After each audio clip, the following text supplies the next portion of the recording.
देखिए 10 तारीख धनतेरस आने वाला है।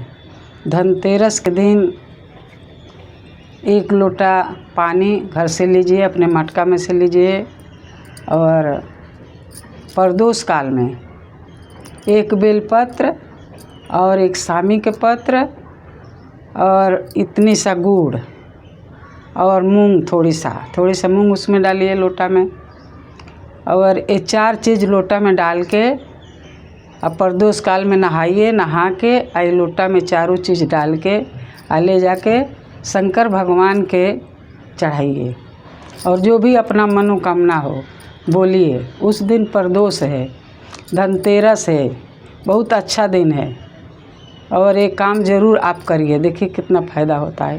ये तो करना चाहिए हर 15 दिन पर, लेकिन आदमी नहीं करता है। लेकिन एक कार्तिक के महीना है, कितना अच्छा शुभ दिन है।